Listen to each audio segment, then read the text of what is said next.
मैं अजय सर आप सभी विद्यार्थियों के समक्ष फिर से MBBI क्वेश्चन लेकर के उपस्थित हूं। आज हम लोग वर्ग 10वीं के विद्यार्थियों के लिए विषय विज्ञान से भाग और भौतिकी से पाठ 1 प्रकाश के परावर्तन एवं अपवर्तन से एक बहुत ही महत्वपूर्ण प्रश्न लेकर के उपस्थित हूं। यह प्रश्न आपके एग्जाम में 6 नंबर का पूछता है। तो वह प्रश्न है, मैं इस बोर्ड पे बताने जा रहा हूं। वह प्रश्न है कि उत्तल लेंस में सिद्ध करे कि 1/v - 1/u = 1/f। ठीक है, यह प्रश्न है कि उत्तल लेंस में सिद्ध करे कि 1/v - 1/u = 1/f। बहुत ही इंपॉर्टेंट प्रश्न है जो आपके एग्जाम में कई बार पूछा गया प्रश्न है। यह प्रश्न आपके एग्जाम में 6 नंबर का पूछता है। यह प्रश्न कई तरह से घुमा कर पूछेगा। जैसे प्रश्न आपके एग्जाम पूछेगा कि उत्तल लेंस में लेंस सूत्र सत्यापित करें। यह बहुत ही इंपॉर्टेंट प्रश्न है। प्रश्न पूछ देगा कि उत्तल लेंस में लेंस सूत्र सत्यापित करें। इसका मतलब है कि 1/v - 1/u = 1/f। समझ में आया ना? तब भी आपको यही सूत्र सत्यापित करना है। लेंस सूत्र का मतलब होता है 1/v - 1/u = 1/f। समझ में आ गया? यह प्रश्न ऐसे पूछेगा कि उत्तल लेंस में फोकस दूरी, वस्तु दूरी एवं प्रतिबिंब दूरी के बीच संबंध स्थापित करें। मतलब वही है। समझ में आया? 1/v - 1/u = 1/f। तो आशा करते हैं कि आपको प्रश्न समझ में आ गया है।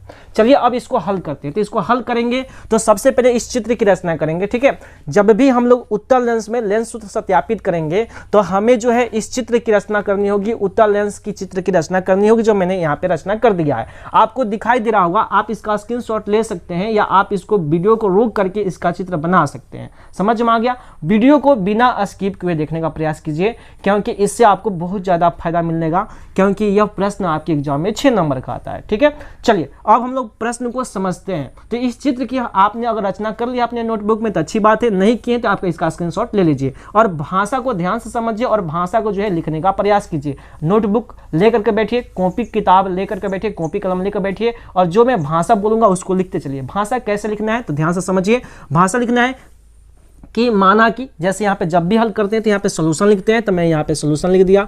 समझ में आ गया ना? जब भी हम लोग भाषा लिखते हैं तो सबसे पहले हल लिखते हैं, सोल्यूशन लिखते हैं। तो कैसे लिखेंगे कि माना कि LL' एक उत्तल लेंस है। समझ में आ गया? माना कि LL' एक उत्तल लेंस है जिसके सामने अनंत एवं 2f' के बीच एक वस्तु AB रखी गई है, जिसका प्रतिबिंब A', B' लेंस के दूसरी ओर F और 2f के बीच में बनता है, जो वास्तविक, उल्टा एवं वस्तु से छोटा होता है। समझ में आ गया? जो वास्तविक, उल्टा एवं वस्तु से छोटा होता है। तो आशा करते हैं कि आपको भाषा समझ में आ गई। उसके बाद लिखेंगे कि अब माना कि वस्तु दूरी OB = u, प्रतिबिंब दूरी OB' = v तथा फोकस दूरी OF = f है, तो सिद्ध करना है कि 1/v - 1/u = 1/f। समझ में आ गया? भाषा समझ में आ गया कैसे लिखना है? भाषा समझ में आ गया? लिखेंगे कैसे कि माना कि LL' एक उत्तल लेंस है जिसके सामने अनंत एवं 2f' के बीच एक वस्तु AB रखी गई है, जिसका प्रतिबिंब A', B' लेंस के दूसरी ओर F और 2f के बीच में बनता है, जो वास्तविक, उल्टा एवं वस्तु से छोटा होता है। अब माना कि, उसके बाद पैराग्राफ चेंज करके लिखेंगे कि अब माना कि वस्तु दूरी OB = u, प्रतिबिंब दूरी OB' = v तथा फोकस दूरी OF = f है, तो सिद्ध करना है कि 1/v - 1/u = 1/f। तो आशा करते हैं कि आपको भाषा समझ में आ गया है। चलिए अब इस प्रश्न को हम लोग हल करते हैं, सत्यापित करते हैं। उसके बाद क्या लिखेंगे कि अब चित्र से स्पष्ट है। अब क्या लिखेंगे कि अब चित्र से स्पष्ट है। तो चित्र में क्या दिखाते देखिए, यहाँ पे ABO एक त्रिभुज दिखा और A', B', भी एक त्रिभुज दिखा। अब चित्र से स्पष्ट है त्रिभुज, ध्यान से समझेंगे यहाँ पे, त्रिभुज ABO तथा त्रिभुज A', B', में। समझ में आ गया? अब चित्र से क्या लिखा हमने कि त्रिभुज ABO तथा त्रिभुज A', B', में क्या दिखा कि कोण B बराबर है कोण B'। यह क्या है बाबू? तो प्रत्येक 90 डिग्री है। समझ में आ गया? हमने क्या लिखा कि अब चित्र से स्पष्ट त्रिभुज ABO तथा त्रिभुज A', B' में कोण B बराबर कोण B' प्रत्येक 90 डिग्री। ठीक है, साथ ही कोण यहाँ पे 90 डिग्री कोण बना, यहाँ पे भी 90 डिग्री बना। समझ में आ रहा है ना? त्रिभुज ABO और त्रिभुज A', B' में कोण B और कोण B' प्रत्येक 90 डिग्री। उसके बाद क्या दिखा कि कोण AOB बराबर है कोण A', B' के। कोण AOB बराबर है कोण A', B' के। क्यों? तो यह शीर्षाभिमुख कोण से। क्यों? तो यह शीर्षाभिमुख शीर्षाभिमुख कोण से। समझ में आ गया? समझ में आ गया क्यों हुआ? कोण ए ओ बी बराबर है कोण ए डैश ओ बी डैश के। क्यों? शीर्षाभिमुख कोण से, क्योंकि जब दो समानांतर रेखाओं को एक तिर्यक रेखा प्रतिच्छेद करती है तो उसका शीर्षाभिमुख कोण आपस में बराबर होता है। देखिए यहाँ पे कोण ए ओ बी और कोण ए डैश ओ बी डैश, यहाँ पे कौन सा कोण बन रहा है? शीर्षाभिमुख कोण बन रहा है, इसलिए यहाँ पे लिखें। इसलिए क्या होगा कि त्रिभुज ए बी ओ समरूप होगा त्रिभुज ए डैश बी डैश ओ के। क्यों? तो कोण समरूपता से। क्यों बाबू? तो कोण समरूपता से, समझ में आ गया? कोई आपसे पूछ दे कि कोण ए ओ बी समरूप है त्रिभुज ए डैश बी डैश ओ के, क्यों? तो कोण समरूपता से। समझ में आ गया? तो याद रखिएगा कि समरूप त्रिभुज की संगत भुजाएं अनुपातिक होती है। यह बात हमेशा याद रखिएगा कि समरूप त्रिभुज की संगत भुजाएं क्या होती है? अनुपातिक होती है। इसलिए त्रिभुज ए बी ओ और ए डैश बी डैश ओ में जो समरूप भुजा क्या है? तो ए बी बट्टा क्या होगा? ए डैश बी डैश, क्योंकि ए बी के समरूप भुजा क्या है? तो ए डैश बी डैश है, तो वही लिखेंगे। इसलिए ए बी बट्टा क्या होगा? ए डैश बी डैश बराबर इस ओ बी का समरूप भुजा क्या है? तो ओ बी डैश है, तो क्या लिखेंगे? ओ बी बट्टा ओ बी डैश। समझ में आ गया ना? क्यों? तो क्या लिखेंगे कि समरूप त्रिभुज की संगत भुजाएं अनुपातिक होती है। समझ में आ गया ना? कोई पूछेगा ऐसा क्यों, तो क्या कहोगे कि समरूप त्रिभुज की संगत भुजाएं अनुपातिक होती है। समझ में आ गया? त्रिभुज ए बी ओ समरूप है त्रिभुज ए डैश बी डैश ओ के। क्यों? तो कोण समरूपता से। उसके बाद क्या होगा? तो समरूप त्रिभुज की संगत भुजाएं अनुपातिक होती है, इसलिए ए बी बटा क्या होगा? ए डैश बी डैश, वही चीज यहाँ पे लिखे हैं। फिर ओ बी बटा क्या होगा? ओ बी डैश, तो वही चीज लिखे हैं। क्योंकि ए बी के संगत भुजा कौन है? ए डैश बी डैश है, और ओ बी के संगत भुजा कौन है? तो ओ बी डैश है, तो वही चीज यहाँ पे लिखे हैं। इसको आप समीकरण क्या मान लेंगे? फर्स्ट मान लेंगे। इसको समीकरण क्या मान लेंगे? फर्स्ट मान लेंगे। समझ में आ गया? उसके बाद लिखेंगे इसी प्रकार। क्या लिखेंगे? इसी प्रकार त्रिभुज। देखिए यहाँ पे एम या एम है, यहाँ पे देखिए यहाँ पे एम है, तो एम ओ एफ, ठीक है, समरूप है त्रिभुज ए डैश बी डैश एफ के। इसी प्रकार त्रिभुज एम ओ एफ समरूप है त्रिभुज ए डैश बी डैश एफ के। देखिए तो एम ओ एफ एक त्रिभुज बना, एम ओ एफ, ध्यान से समझिए, एम ओ एफ एक त्रिभुज बना और ए डैश बी डैश एफ भी एक समकोण त्रिभुज बना। तो वही लिखें कि इसी प्रकार त्रिभुज एम ओ एफ समरूप है त्रिभुज ए डैश बी डैश एफ के। क्यों? कोण समरूपता से। समझ में आया? देखो तो यहाँ पे एफ, पहले एम ओ एफ और ए डैश बी डैश एफ में यहाँ पे भी 90 डिग्री कोण बना, यहाँ पे भी 90 डिग्री कोण बना, एफ दोनों में है। समझ में आया ना? तो इसका मतलब क्या हुआ कि जब दो समकोण त्रिभुज की दो गो भुजा या दो गो कोण आपस में बराबर हो जाता है तो वह समकोण त्रिभुज समरूप हो जाता है, और समरूप त्रिभुज की संगत भुजाएं अनुपातिक होती है। ये चीज हम बहुत पहले बता दिए, कई गो वीडियो में बताए हैं। जैसे आप दर्पण सूत्र सत्यापित किए होंगे तो उसमें भी बताए हैं, उसका लिंक हम डिस्क्रिप्शन बॉक्स में दे देंगे, आप उसको जरूर देख लीजिएगा, दर्पण सूत्र को भी, क्योंकि वह भी एग्जाम में बहुत बार पूछता है। ठीक है, अभी हम लोग लेंस सूत्र सत्यापित करें तो उसको ध्यान से समझिए। यहाँ पे क्या लिखें कि त्रिभुज एम ओ एफ समरूप है त्रिभुज ए डैश बी डैश एफ के। समझ में आ गया कैसे हुआ? क्योंकि यहाँ पे भी 90 डिग्री कोण बना, यहाँ पे भी 90 डिग्री कोण बना, एफ यहाँ पे शीर्षाभिमुख कोण है, कोण एम एफ ओ बराबर है ए डैश एफ बी डैश के, क्योंकि यहाँ पे भी क्या बन रहा है? शीर्षाभिमुख कोण बन रहा है। तो इसलिए जो है त्रिभुज एम ओ एफ समरूप होगा त्रिभुज ए डैश बी डैश एफ के। समझ में आ गया? और समरूप त्रिभुज की संगत भुजा क्या होगी? अनुपातिक होगा। तो एम ओ के संगत भुजा कौन होगा बाबू? एम ओ के संगत भुजा क्या होगा? तो ए डैश बी डैश होगा, तो यही लिखेंगे ए डैश बी डैश बराबर। अब ओ एफ के संगत भुजा कौन होगा? ध्यान से समझिए, ओ एफ के संगत भुजा कौन होगा? तो बी डैश एफ होगा, तो यहाँ पे बी डैश एफ लिख दिया। समझ में आ गया? आगे बढ़ते हैं, एक स्टेप और आगे बढ़ते हैं। तो यहाँ पे देखिए एम ओ है, यहाँ पे क्या है? एम ओ है। तो एम ओ जो आपको दिख रहा है यह एम ओ, समझ में आ रहा है ना? तो एम ओ किसके बराबर है? तो ए बी के बराबर है। देखो तो यहाँ पे एम ओ किसके बराबर है? ए बी के बराबर है। तो लिखेंगे कि ए बी बटा क्या लिखेंगे? ए डैश बी डैश बराबर ओ एफ है तो ओ एफ लिख देंगे, और बी डैश एफ है तो बी डैश एफ लिख देंगे। इसको समीकरण सेकंड मान लेंगे। यहाँ पे लिख देंगे कि चूंकि ए बी बराबर है किसके? एम ओ के। समझ में आया ना? या एम ओ बराबर है ए बी के, इसलिए यहाँ पे हो गया। इसको आप क्या मान लेंगे? समीकरण सेकंड मान लेंगे। ठीक है, चलिए मेरे पास जगह नहीं है, आप जो है इसको स्क्रीनशॉट ले लीजिए इसका, या इसको आप उतार लीजिए। हम कुछ देर के लिए रुक जाते हैं, आप इसका स्क्रीनशॉट ले लीजिए, हम हट जाते हैं। इसका स्क्रीनशॉट ले लीजिए या इसको उतार लीजिए।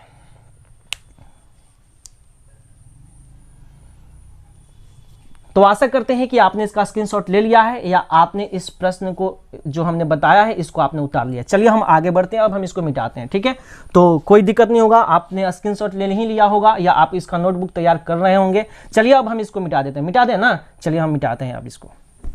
चलिए हम यहाँ पे इसको मिटा देते हैं, साफ कर देते हैं, क्योंकि जगह नहीं है ना, बहुत बड़ा सूत्र है और इसको जो है इतने छोटे, अगर छोटा छोटा लिखेंगे तो आपको दिखाई नहीं देगा, इसलिए जो है हम इसको क्या कर देते हैं, साफ कर देते हैं, ठीक। चलो हमने साफ कर दिया। चलो अब आगे समझते हैं इसके बाद। तो अब क्या लिखेंगे, तो अब लिखेंगे कि अब समीकरण फर्स्ट तथा समीकरण सेकंड से, ठीक है। अब हमने क्या लिखा कि समीकरण फर्स्ट तथा समीकरण सेकंड से, ठीक है। ध्यान से समझिए, आप नोटबुक तैयार किए हैं ना, तो आप देखिए तो समीकरण फर्स्ट में आपको क्या मिला था। तो देखिए यहाँ पे हम समझा देते हैं, यहाँ पे हम लिख देते हैं, यहाँ पे समीकरण फर्स्ट में मिला था आपको, यहाँ पे ध्यान से देखिए। चलिए कहाँ लिख देते हैं, यहाँ पे लिख देते हैं, यहाँ पे लिख देते हैं सबसे पहले। तो आपको समीकरण फर्स्ट मिला था कि ए बी बटा ए डैश बी डैश बराबर ओ बी बटा ओ बी डैश मिला था, इसको समीकरण फर्स्ट कहा था, ठीक है। और दूसरा मिला था ए बी बटा ए डैश बी डैश बराबर ओ एफ बटा बी डैश एफ, यह समीकरण आपको सेकेंड मिला था। ये नहीं मिला था जी, यहाँ पे समझिए, आपको समीकरण फर्स्ट में क्या मिला था, तो आपको समीकरण फर्स्ट में मिला था ए बी बटा ए डैश बी डैश बराबर ओ बी बटा ओ बी डैश मिला था, ठीक है। और समीकरण सेकंड में क्या मिला था, तो आपको मिला था ए बी बटा ए डैश बी डैश बराबर ओ एफ बटा बी डैश एफ मिला था, वही मिला था ना जो चीज़ यहाँ पे है। तो आप ध्यान से देखिए, हमने क्या लिखा कि अब समीकरण फर्स्ट और समीकरण सेकंड से, समीकरण फर्स्ट और समीकरण सेकंड से क्या मिला कि ए बी बटा ए डैश बी डैश बराबर है ओ बी बटा ओ बी डैश के, और फिर यहाँ पे देखिए ए बी बटा ए डैश बी डैश बराबर है ओ एफ बटा बी डैश एफ के। तो जब यह इसके बराबर है और यह इसके बराबर है और यह आपस में बराबर है, तो स्वाभाविक है यह और यह भी आपस में क्या होगा, बराबर होगा। समझ में आ गया। हमने क्या आपको बताया कि हमने बताया कि यह और यह आपस में बराबर है, यह और यह आपस में बराबर है, और यह भी आपस में बराबर है, तो स्वाभाविक है यह दोनों आपस में क्या होगा, बराबर होगा। इसलिए हम लोग क्या लिखेंगे कि ओ बी बटा ओ बी डैश बराबर है ओ एफ बटा बी डैश एफ के। समझ में आ गया। उसके बाद हम लोग इम्प्लाइज का चिन्ह देंगे, उसके बाद क्या लिखेंगे, तो ध्यान से देखें। तो यहाँ पे ओ बी है तो ओ बी लिख देंगे, ओ बी डैश है तो ओ बी डैश लिख देंगे, वहाँ पे ओ एफ है तो ओ एफ लिख देंगे बट्टा। अब देखिए यहाँ पे B dash F, O B हमको पता है, ध्यान से समझिए, ओ बी हमको पता है कि यह क्या है, वस्तु दूरी है।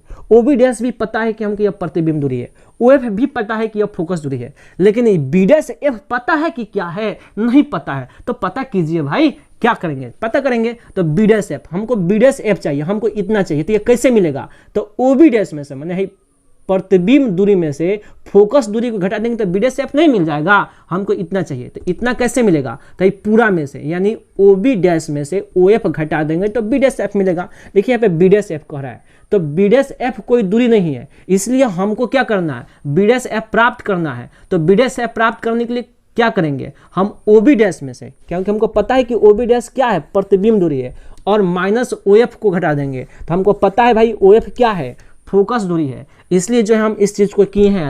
ऐसा नहीं करेंगे तो फिर हमको मान प्राप्त नहीं होगा। समझ में आया ना। इसलिए हमने क्या किया, बी डैश एफ के जगह पर हमने क्या लिखा, O B dash minus O F लिखा। समझ में आया कैसे लिखा, क्योंकि हमने आपको क्या बताया था, हमने बताया था कि हमको बी डैश एफ चाहिए, तो बी डैश एफ कैसे मिलेगा, तो ओ बी डैश में से ओ एफ घटा देंगे तो इतना मिल गया, मैंने इतना में से हम इतना घटा देंगे तो इतना मिल गया, वही चीज में लिखे यहाँ पर। अब यहाँ पे समीकरण हम लोग क्या मान लेंगे, थर्ड मान लेंगे। अब उसके बाद लिखेंगे कि अब चिन्ह परिपाटी से, क्या लिखेंगे, अब चिन्ह परिपाटी से।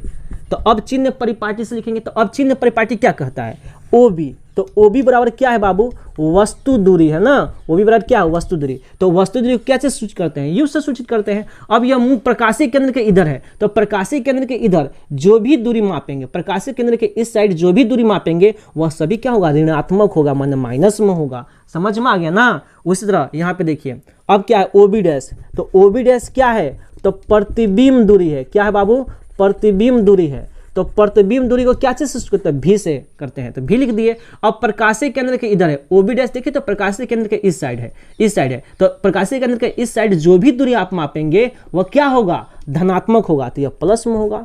समझ में आ गया कि नहीं आ गया, ये बातें समझ में आ गई ना। चिन्ह परिपाटी समझ में आया ना, बहुत पहले हमने आपको बताया था, दर्पण सूत्र में ही हमने आपको बताया था चिन्ह परिपाटी, ठीक है।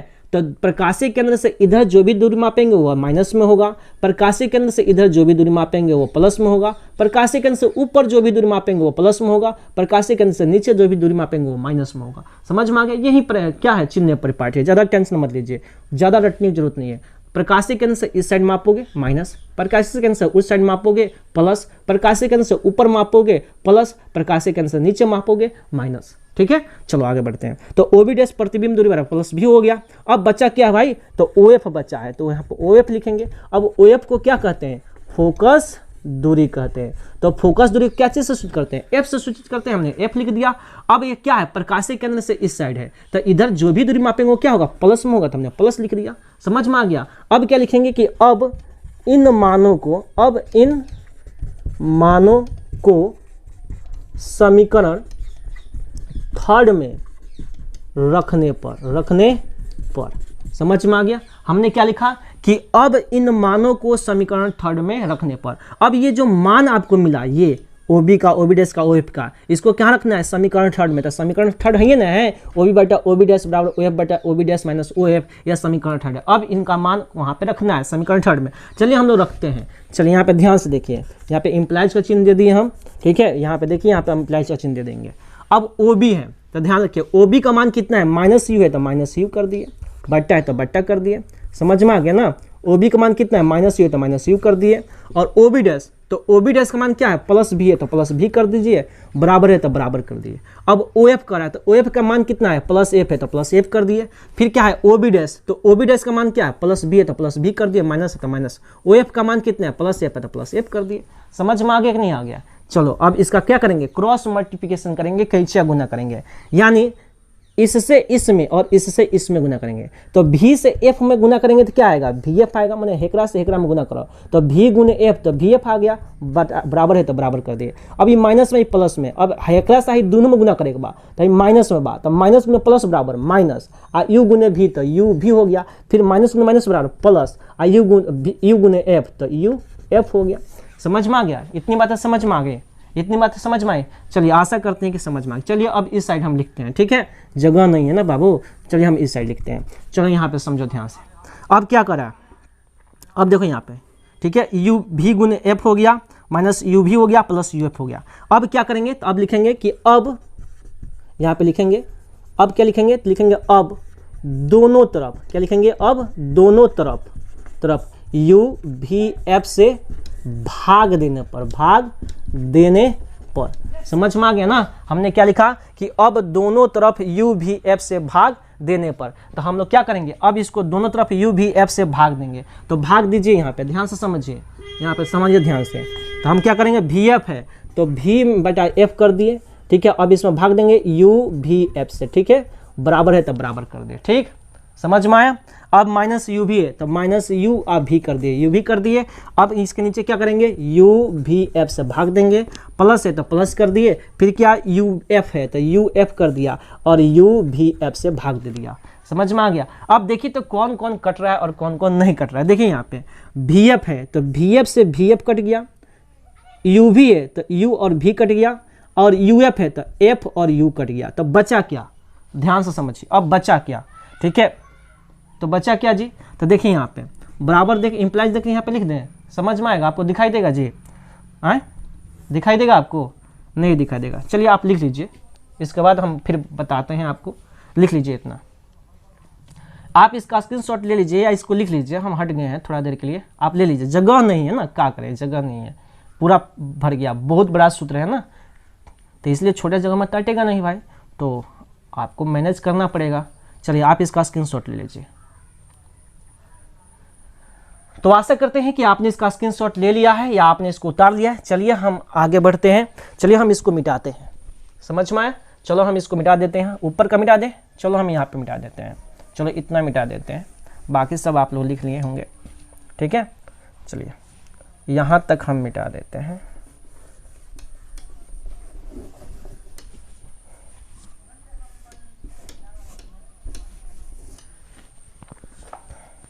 तो हमने मिटा दिया है यहाँ तक। देखिए यहाँ पे थोड़ा समझिए, अब आगे हम यहाँ पे लिखने जा रहे हैं। ठीक है, चलो अब यहाँ पे हम लिखने जा रहे हैं, ध्यान से समझो आप। ठीक है, चलो ध्यान से समझो। बचा क्या, देखो वी एफ से वी एफ कट गया तो बचा क्या 1/u बचा, तो हम यहाँ पे क्या लिखेंगे 1/u लिखेंगे, बराबर है तो बराबर कर दिया। देखिए माइनस यू भी है तो यू भी से यू भी कटा तो बचा क्या -1/f बचा, तो -1/f कर दिए। यहाँ पे देखिए प्लस है तो प्लस कर दिए। अब देखिए यू एफ से यू और एफ कटा तो बचा क्या भी बचा, तो हम लोग क्या लिखेंगे 1/v करेंगे। समझ में आ गया इतनी बातें। हमने क्या बताया भी एफ से भी एफ कटा तो बचा क्या 1/u, तो 1/u लिख दिए। फिर देखिए यू भी से यू और भी कटा तो क्या बचा -1/f, तो -1/f लिख दिया। यहाँ पे प्लस है तो हमने प्लस दे दिया। मेरे हाथ को ध्यान से देखिए। अब यू एफ है यहाँ पे देखो यू और एफ, तो यू एफ से यू और एफ कटा तो बचा क्या भी बचा ना नीचे, तो क्या लिखेंगे 1/f। समझ में आ गया। हमको सूत्र सत्यापित क्या करना था 1/v - 1/u बराबर 1/f सत्यापित करना था। चलिए याद कर लेते हैं।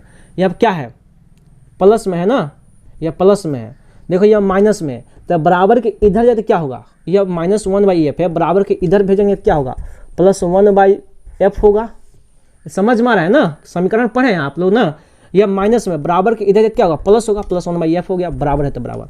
अब +1/v है तो +1/v लिख दिए। अब यह प्लस में है बराबर के इधर जाए क्या होगा माइनस होगा, तो 1/u कर दिए। कोई दिक्कत, इतनी बातें समझ में कैसे हुआ बाबू। या माइनस में बराबर के इधर गया तो प्लस हो गया तो 1/f हो गया, +1/v है तो +1/v हो गया। अब भाई प्लस में बराबर के इधर क्या होगा माइनस होगा तो -1/u है तो -1/u कर दिए।